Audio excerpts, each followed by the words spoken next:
Good morning students. आज का chapter है भूगोल खंड से अध्याय 5। अध्याय 5 में है उद्योग। तो इस अध्याय में हम लोग उद्योग के बारे में अध्ययन करेंगे। तो पिछली कक्षा में भी हम लोग पढ़ चुके हैं, उद्योग के बारे में विस्तार से पढ़े हैं, है ना उसमें। तो बच्चों, हम लोग सबसे पहले जानने की कोशिश करें कि उद्योग किसे कहते हैं, उद्योग क्या है। बच्चों, 7th क्लास में भी आप लोगों को अच्छी तरह से बताया गया था, है ना, उद्योग के बारे में। उद्योग एक बिजनेस है, व्यापार है ना, या फिर धंधा, है ना। जैसे हम लोग कुछ बेचते हैं तो एक क्या हो गया, बिजनेस हो गया या व्यापार। और हम लोग उद्योग में कौन कौन से पढ़े थे हम लोग, लघु उद्योग और कुटीर उद्योग पढ़े थे। और बच्चों, हम लोग इसमें देखेंगे लघु उद्योग, है ना। लघु उद्योग किसे कहते हैं, तो उसमें है कुटीर उद्योग का बड़ा रूप क्या है, लघु उद्योग कहलाता है। जैसे लघु उद्योग में कम पूंजी और कम मशीनों की भी आवश्यकता होती है ना। और इसमें जैसे मशीनें छोटी किंतु जैसे विद्युत से चलने वाली मशीनें होती हैं बच्चों। और हम लोग देखेंगे कुटीर उद्योग, है ना। तो कुटीर उद्योग जैसे व्यक्तियों के द्वारा बनाई गई, है ना। उसमें जैसे हम लोग व्यक्तियों के द्वारा बनाई गई कौन कौन सी चीज़ें, जैसे हो गया टोकरी, है ना, बांस की जितने भी चीज़ें बनाई जाती है वो भी कुटीर उद्योग में आ जाएंगी। दोना पत्तल, ये सब क्या है, कुटीर उद्योग में है ना। बच्चों, आइए हम लोग स्टार्ट करते हैं। अध्याय 5 हम लोग स्टार्ट कर चुके हैं। तो हम लोग पढ़ रहे थे द्वितीय क्रियाकलाप या विनिर्माण, इसके बारे में हम लोग पढ़ चुके हैं। अब पढ़ेंगे हम लोग उद्योग। उद्योग का संबंध आर्थिक गतिविधि से है जो कि वस्तुओं के उत्पादन, खनिजों के निष्कर्षण अथवा सेवाओं के उत्पादन से संबंधित है। बच्चों, यहाँ देखेंगे हम लोग उद्योग का संबंध किससे है, आर्थिक गतिविधि से है। जैसे हम लोग लघु उद्योग के बारे में देख रहे थे, है ना, उसमें कम पूंजी लगाते हैं लेकिन उसमें मशीन का प्रयोग करते हैं ना। तो उद्योग का संबंध क्या है कि जैसे हम लोग पूंजी लगाते हैं तो आर्थिक गतिविधि से है जो कि वस्तुओं के उत्पादन, खनिजों के निष्कर्षण अथवा सेवाओं की व्यवस्था से संबंधित है। यहाँ देखते हैं जो कि वस्तुओं के उत्पादन, खनिजों के निष्कर्षण, जैसे वस्तुओं के उत्पादन, जैसे कृषि के क्षेत्र में देखते हैं ना हम लोग, तो उसमें हम लोग किस चीज़ के उत्पादन करते हैं, फसलों की, है ना, जैसे धान हो गया। तो यहाँ पूरा खनिजों के निष्कर्षण अथवा सेवाओं की व्यवस्था से संबंधित। जैसे हम लोग कुछ फसल लगाते हैं, करते हैं, तो उस फसल में हमारी एक मेहनत लेती है ना, उसमें हम लोग परिश्रम करते हैं, वो हमारा सेवाओं की व्यवस्था हो गया, सेवा करते हैं ना उसमें। और हो गया हम लोग जैसे फसल को क्या करते हैं, हम लोग निकालते हैं ना।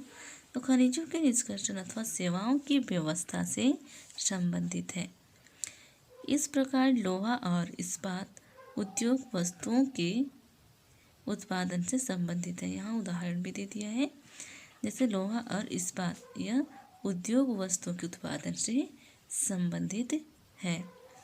कोयला खनन उद्योग कोयले को किससे निकाला जाता है, कहाँ से निकाला जाता है, धरती से निकालने से संबंधित है।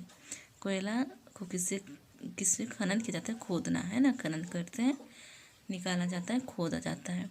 तो कोयले को कहाँ से निकाला जाता है, धरती से, तो यह निकालने से संबंधित है। तथा पर्यटन सेवा देने से संबंधित उद्योग है। उद्योगों का वर्गीकरण। उद्योगों का वर्गीकरण कच्चा माल, आकार और स्वामित्व के आधार पर किया जा सकता है। उद्योगों के वर्गीकरण कच्चा माल, आकार और स्वामित्व के आधार पर, यानी जैसे कच्चा माल को आकार देने के लिए जैसे बनाने वाले मालिक है ना, तो उनको श्रमिकों के आधार पर किया जाता है, वही बता रहा है यहाँ पर। अब देखेंगे हम लोग कच्चा माल। कच्चे माल के उद्योग के आधार पर उद्योग कृषि आधारित खनिज आधारित, समुद्र आधारित और वन आधारित हो सकते हैं। बच्चों यहाँ देखेंगे हम लोग कच्चे माल के उपयोग के आधार पर उद्योग, जैसे कच्चा माल के आधार पर तो देखेंगे कृषि आधारित, खनिज आधारित भी हो गया, जैसे लोहा है ना, तो लोहा को खोदा जाता है तो वह सीधे हमें लोहा प्राप्त नहीं होता है ना, उसको निकालने के बाद उसको लोहा बनाने के लिए और उसमें क्या किया जाता है, उसको पुनः एक निर्माण किया जाता है, उसमें मतलब उसमें लोहे का रूप देना पड़ता है ना।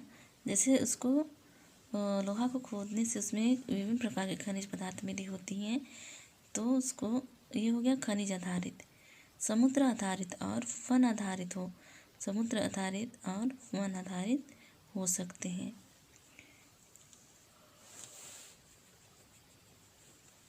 इधर दिया गया है इन सब के बारे में, है ना, कच्चे माल में ही पढ़ेंगे हम लोग। कृषि आधारित उद्योग कच्चे माल के रूप में वनस्पति और जंतु आधारित उत्पादों का उपयोग करते हैं। कृषि आधारित उद्योग को देखेंगे हम लोग कच्चे माल के रूप में, जैसे वनस्पति और जंतु आधारित उत्पादों का उपयोग करते हैं। खाद्य संसाधन, वनस्पति तेल, सूती वस्त्र, डेयरी उत्पाद और चर्म उद्योग कृषि आधारित उद्योगों के उदाहरण हैं। और यहाँ है खनिज आधारित उद्योग। प्राथमिक उद्योग है जो खनिज अयस्कों का उपयोग कच्चे माल के रूप में करते हैं। जैसे खनिज अयस्कों का उपयोग हम लोग किसके रूप में प्राप्त करते हैं, कच्चे माल के रूप में, है ना। तो इन उद्योगों के उत्पाद अन्य उद्योगों का पोषण करते हैं। अयस्क से निर्मित लोहा खनिज आधारित उद्योग का उत्पाद है।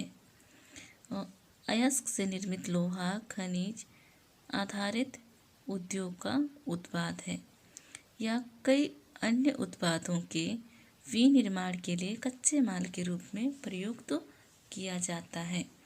जैसे भारी मशीनों, भवन निर्माण सामग्री तथा रेल के डिब्बे बनाने में। बच्चों आप लोगों को क्या बता रही थी मैं, लोहा को हम लोग किसके रूप में प्राप्त करते हैं, कच्चे माल के रूप में, है ना। हमें बने बनाए प्राप्त नहीं होता है, तो उसको अन्य उत्पादों के विनिर्माण के लिए कच्चे माल के रूप में प्रयुक्त किया जाता है। जैसे भारी मशीनों, भवन निर्माण सामग्री तथा रेल के डिब्बे बनाने में लोहे का प्रयोग किया जाता है ना। समुद्र आधारित उद्योग सागरों और महासागरों से प्राप्त उत्पादों का उपयोग कच्चे माल के रूप में करते हैं। समुद्री खाद्य प्रसंस्करण उद्योग और मत्स्य तेल निर्माण इसके लिए कुछ उदाहरण हैं। समुद्री खाद्य प्रसंस्करण उद्योग और मत्स्य तेल निर्माण इसके कुछ उदाहरण हैं। वन आधारित उद्योग बच्चों यहाँ आप लोगों को समझ में आया होगा, है ना। यहाँ मतलब समुद्री खाद्य प्रसंस्करण, जैसे समुद्री से क्या क्या प्राप्त होती है, उसमें से हम लोग जैसे समुद्र से हमें जैसे सीप है ना, तो उसमें से क्या मिलता है, हमें मोती प्राप्त होता है।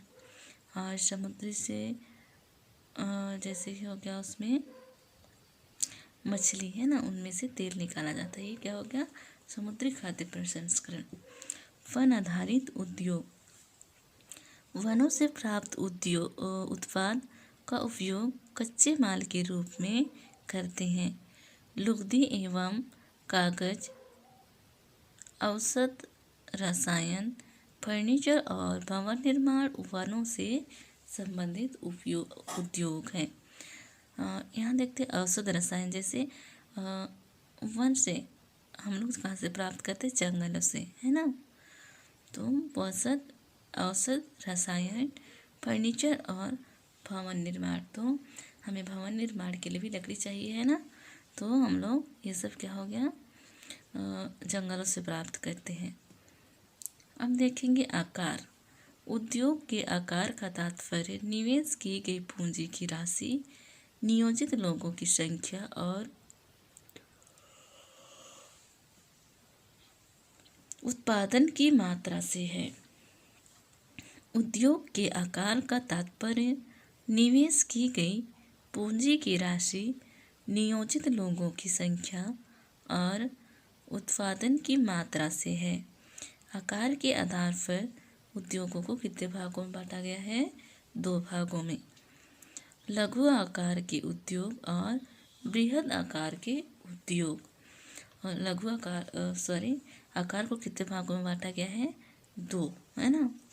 लघु आकार और बृहद आकार के उद्योग। कुटीर या घरेलू उद्योग छोटे पैमाने के उद्योग हैं। बच्चों, आप लोग कुटीर उद्योग पढ़ चुके हैं, है ना। तो कुटीर उद्योग जिसे हम घरों में प्रयोग कर सकते हैं, जैसे हम अपने हाथों से बना सकते हैं, है ना। तो ये क्या हो गया, घरेलू उद्योग छोटे पैमाने के उद्योग हैं जिसमें दस्तकारों के द्वारा उत्पादों का निर्माण हाथ से होता है। जैसे यहाँ बोला गया है जिसमें दस्तकारों के द्वारा, व्यक्तियों के द्वारा उत्पादों का निर्माण हाथों से होता है, जैसे टोकरी बुनाई, मिट्टी के बर्तन और अन्य हस्त निर्मित वस्तुएं कुटीर उद्योगों के उदाहरण हैं। क्या देखेंगे हम लोग, टोकरी बुनाई, मिट्टी के बर्तन और अन्य हस्त निर्मित वस्तुएं कुटीर उद्योगों के उदाहरण हैं। बड़े पैमाने के उद्योग जो बड़ी मात्रा में वस्तुओं का उत्पादन करते हैं, उनकी तुलना में छोटे पैमाने के उद्योग कम पूंजी व प्रौद्योगिकी का उपयोग करते हैं। छोटे पैमाने के उद्योग कम पूंजी व प्रौद्योगिकी का उपयोग करते हैं। बड़े पैमाने के उद्योगों में पूंजी का निवेश अधिक और प्रयुक्त प्रौद्योगिकी उच्च स्तरीय होती है। रेशम बुनाई और खाद्य प्रक्रमण उद्योग लघु पैमाने के उद्योग हैं। यहाँ देखेंगे हम लोग, पूंजी का निवेश अधिक और प्रयुक्त प्रौद्योगिकी उच्च स्तरीय होती है। रेशम बुनाई और खाद्य प्रसंस्करण प्रक्रमण उद्योग लघु पैमाने के उद्योग हैं। तो ऑटोमोबाइल और भारी मशीनों का उत्पादन बड़े पैमाने के उद्योग हैं। यहाँ दिखाया गया है चित्र 5.1 में मखाने के खाद्य प्रक्रमण की अवस्थाएं। यहाँ उसका क्या किया जा रहा है, बनाया जा रहा है ना। ऑटोमोबाइल और भारी मशीनों की उत्पादन बड़े पैमाने के उद्योग है। अब पढ़ेंगे हम लोग स्वामित्व। स्वामित्व के आधार पर उद्योगों को निजी क्षेत्र, राज्य स्वामित्व अथवा सार्वजनिक क्षेत्र, संयुक्त क्षेत्र और सहकारी क्षेत्र में वर्गीकृत किया जा सकता है। निजी क्षेत्र के उद्योगों का स्वामित्व और संचालन या तो एक व्यक्ति द्वारा या व्यक्तियों के समूह द्वारा किया जाता है। स्वामित्व के आधार पर उद्योगों को निजी क्षेत्र, राज्य स्वामित्व अथवा सार्वजनिक क्षेत्र, संयुक्त क्षेत्र और सहकारी क्षेत्र में वर्गीकृत किया जाता है, विभाजित किया जाता है। निजी क्षेत्र के उद्योगों का स्वामित्व और संचालन या तो एक व्यक्ति द्वारा या व्यक्तियों के समूह द्वारा किया जाता है।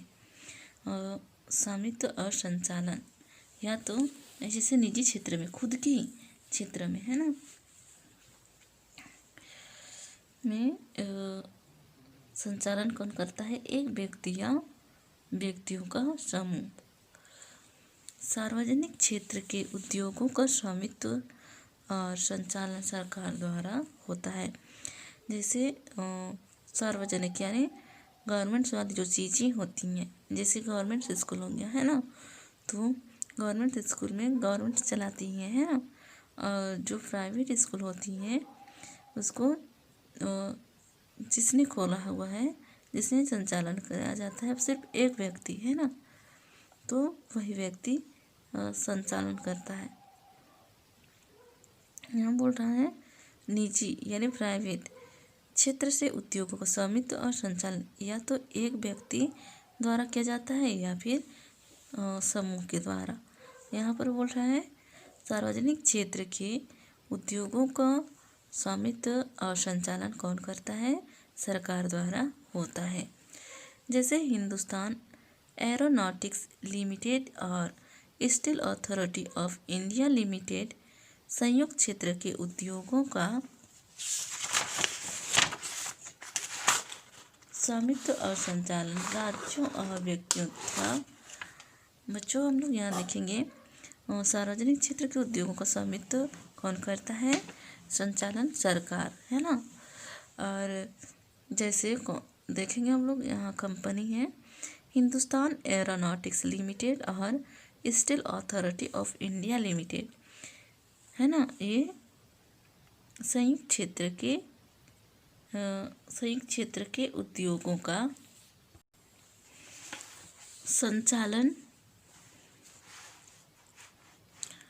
राज्यों और व्यक्तियों अथवा व्यक्तियों के समूह द्वारा होता है। मारुति उद्योग लिमिटेड संयुक्त क्षेत्र के उद्योग का एक उदाहरण है। सहकारी क्षेत्र के उद्योगों का एक स्वामित्व और संचालन कच्चे माल के उत्पादकों या पूर्तिकारों, कामगारों अथवा दोनों द्वारा होता है। सहकारी क्षेत्र के उद्योगों का स्वामित्व और संचालन किसके द्वारा होता है? कच्चे माल के उत्पादकों या पूर्तिकारों, कामगारों अथवा दोनों द्वारा होता है। आनंद मिल्क यूनियन लिमिटेड एवं सुधा डेयरी सहकारी उपक्रम के उत्तम उदाहरण हैं। किसके? आनंद मिल्क यूनियन लिमिटेड एवं सुधा डेयरी सहकारी उपक्रम के उत्तम उदाहरण हैं।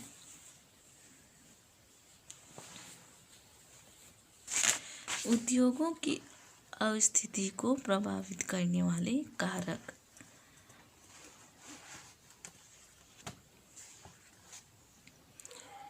वे कारक जो उद्योगों की अस्थिति को प्रभावित करते हैं। वे कारक जो उद्योगों की अस्थिति को प्रभावित करते हैं। कच्चे माल की उपलब्धता, भूमि, जल, श्रम, शक्ति, पूंजी, परिवहन और बाजार है। उद्योग उन्हीं स्थानों पर केंद्रित होते हैं जहां इनमें से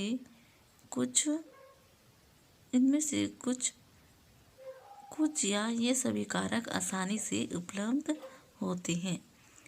कभी कभी सरकार कम दाम पर विद्युत उपलब्धता, कम परिवहन लागत तथा अन्य अवसंरचना जैसे प्रोत्साहन प्रदान करती है ताकि पिछड़े क्षेत्रों में भी उद्योग स्थापित किया जा सके। औद्योगिकरण से प्रायः नगरों, शहरों का विकास एवं वृद्धि होती है। जैसे फैक्ट्रियाँ, है ना, तो जैसे फैक्ट्रियाँ ज़्यादा कहाँ विकसित होता है? नगरों और शहरों के किनारे, है ना, तो उस औद्योगिकरण से प्रायः क्या होता है, नगर और शहर का विकास एवं वृद्धि होती है। अब पढ़ेंगे हम लोग औद्योगिक तंत्र। औद्योगिक तंत्र क्या है इसके बारे में हम लोग यहाँ पढ़ेंगे। औद्योगिक तंत्र में निवेश, प्रक्रम और निर्गत शामिल हैं। और निवेश निकालना, निर्गत में निकालना है। औद्योगिक तंत्र में निवेश डालना है ना, प्रक्रम और निर्गत शामिल है। निवेश में कच्चे माल, श्रम और भूमि की लागत, जल की उपलब्धता, परिवहन, विद्युत और अन्य संरचना शामिल है। जैसे निवेश में डालना है ना, उसमें तो निवेश फैक्ट्रियों में है ना, सबसे पहले कच्चे माल के रूप में पहुंचाते हैं। तो उसमें किस किस चीज़ों का प्रयोग होता है, हम लोग कच्चे माल के रूप में तो पहुंचाते हैं ना, तो उसे बनाने के क्या लगता है, श्रम और भूमि की लागत, जल की उपलब्धता, परिवहन, विद्युत और अन्य अवसंरचना शामिल है। प्रक्रम में कई तरह की क्रियाकलाप शामिल हैं जो कच्चे माल को परिष्कृत माल में परिवर्तित करते हैं। कच्चे माल को मतलब अच्छा है ना, कच्चे माल को एक मतलब उसको आकार दे करके परिष्कृत माल में परिवर्तित करते हैं। निर्गत अंतिम उत्पाद और इससे अर्जित आय है।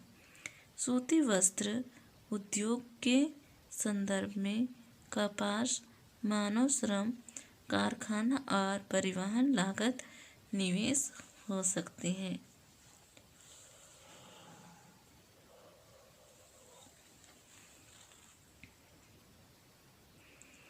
प्रक्रमों में ओटाई, कटाई, बुनाई, रंगाई और छपाई शामिल है। कमीज जिसे आप पहने हैं वह उत्पादन है। जैसे इसमें कौन कौन से प्रक्रम चलता है, ओटाई, कटाई, बुनाई, रंगाई और छपाई शामिल है। जैसे हम जो कपड़े पहनते हैं वह सूती वस्त्र उद्योग के संदर्भ में है ना, मानव श्रम, कारखाना, परिवहन लागत निवेश हो सकते हैं उसमें। अब पढ़ेंगे हम लोग औद्योगिक प्रदेश। कौन कौन से प्रदेश में सबसे ज़्यादा औद्योगिक विकास होता है। औद्योगिक प्रदेश का विकास तब होता है जब कई तरह के उद्योग एक दूसरे के निकट स्थित होते हैं। औद्योगिक प्रदेश का विकास तब होता है जब कई तरह के उद्योग एक दूसरे के निकट स्थित होते हैं और वे अपनी निकटता के लाभ आपस में बांटते हैं। विश्व के प्रमुख औद्योगिक प्रदेश देखते हो कौन कौन से प्रदेश हैं। पूर्वोत्तर अमेरिका, पूर्वोत्तर क्या है, अमेरिका। और है पश्चिमी और मध्य यूरोप, मध्य यूरोप है, पूर्वी यूरोप और पूर्वी एशिया है। मध्य औद्योगिक प्रदेश अधिकांशतः शीतोष्ण कटिबंधीय क्षेत्र, समुद्री पतनों के समीप और विशेष तौर पर कोयला क्षेत्रों के निकट स्थित होते हैं। यह समुद्री पतन यानी जहाँ पर माल को उताराया चढ़ाया जाता है ना, और बंदरगाहों को रुकने का स्थान है, पतन है। और है विशेष तौर पर कोयला क्षेत्रों के निकट स्थित कोयला के क्षेत्र में से निकट स्थित होते हैं औद्योगिक प्रदेश है ना। अब पढ़ेंगे हम लोग औद्योगिक प्रदेश कौन कौन से हैं हमारे भारत में। तो हमारे भारत में देखेंगे हम लोग कौन कौन से प्रदेश हैं, औद्योगिक प्रदेश हैं। भारत में अनेक औद्योगिक प्रदेश हैं, जैसे मुंबई पुणे समूह, कहाँ है, मुंबई पुणे समूह, बंगलौर तमिलनाडु प्रदेश, हुगली प्रदेश, अहमदाबाद वडोदरा प्रदेश, छोटा नागपुर औद्योगिक प्रदेश, विशाखापट्टनम गुंटूर औद्योगिक प्रदेश, गुड़गांव दिल्ली मेरठ औद्योगिक प्रदेश और कोल्लम तिरुवनंतपुरम औद्योगिक प्रदेश। ये क्या है? हमारे भारत देश के औद्योगिक प्रदेश हैं। यहाँ देखेंगे हम लोग कौन कौन से हैं। मुंबई पुणे समूह, बैंगलोर तमिलनाडु प्रदेश, हुगली प्रदेश, अहमदाबाद वडोदरा प्रदेश और है छोटा नागपुर औद्योगिक प्रदेश, विशाखापट्टनम है, गुंटूर औद्योगिक प्रदेश, गुड़गांव दिल्ली मेरठ औद्योगिक प्रदेश और कोल्लम तिरुवनंतपुरम औद्योगिक प्रदेश। अब पढ़ेंगे हम लोग औद्योगिक विविधता। उद्योगों में दुर्घटना विविधता यानी परेशानी है ना, उसमें जैसे बाढ़ आ जाती है तो ये क्या है? विविधता है ना, एक संकट आ जाती है। विविधता मुख्य रूप से तकनीक विफलता या संकट उत्पन्न करने वाले पदार्थों के बेतरतीब उपयोग के कारण घटित होती है। उद्योगों में दुर्घटना कैसे होती है? हम लापरवाही के साथ काम करते हैं, तो यहाँ बोल रहे हैं विफलता या संकट उत्पन्न करने वाले पदार्थों के बेतरतीब उपयोग, गलत तरीके से उपयोग के कारण घटित होती है। भोपाल में 3 दिसंबर 1984 को लगभग 00.30 बजे घटित अब तक की सबसे त्रासपूर्ण औद्योगिक दुर्घटना है। अब तक की सबसे त्रासपूर्ण यानी सबसे ज़्यादा है ना, एकदम बुरी तरह से यह एक औद्योगिक दुर्घटना थी जिसमें यूनियन कार्बाइड के कीटनाशी कारखाने से हाइड्रोजन साइनाइड तथा प्रतिक्रियाशील उत्पादों के साथ साथ अत्यंत विषैली मिथाइल आइसोसाइनेट MIC गैस का रिसाव हुआ था। कौन सी? मिथाइल आइसोसाइनेट MIC गैस का रिसाव हुआ था। 1989 में भारतीय सरकारी सूचना के अनुसार 35,598 व्यक्ति की क्या हो गई थी? मृत्यु हो गई थी। क्यों? गैस के रिसाव की वजह से, है ना। हजारों लोग जो बच गए वो आज भी एक या अधिक बीमारियां जैसे अंधापन, प्रतिरक्षा तंत्र विकृत, आंत्रशोथ विकृतियों आदि से पीड़ित है। बच्चों, ये गैस जब रिसाव हुआ था, निकल रहा था, तब कितने व्यक्तियों की मृत्यु हो गई थी? 35,598 व्यक्ति, और 1000 लोग बच गए। वो आज भी एक व्यक्ति, जो व्यक्ति बच भी गए हैं वह कैसी हैं? उनको बार बार बीमारियां पकड़ती हैं और अंधापन, प्रतिरक्षात्मक तंत्र विकृत, आंत्रशोथ विकृतियाँ, ये सब पीड़ित हैं वे लोग। बच्चों, आज के लिए इतना ही। अगला पैराग्राफ हम लोग अगले वीडियो में देखेंगे। मैं आप लोगों के लिए होमवर्क दिया जा रहा है आप लोगों को, और होमवर्क अच्छे से करिए आप लोग, है ना। अध्याय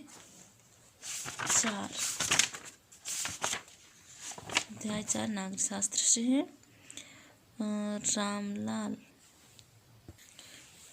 बच्चों, अध्याय 4 हम लोग वो क्वेश्चन नहीं करेंगे, है ना। अब देखेंगे हम लोग अध्याय 5 नागरिक शास्त्र कौन से ही है। तो आप लोगों को ये क्वेश्चन करना है, हमें न्यायालयों की आवश्यकता क्यों पड़ती है? ये आप लोग अच्छे से करेंगे।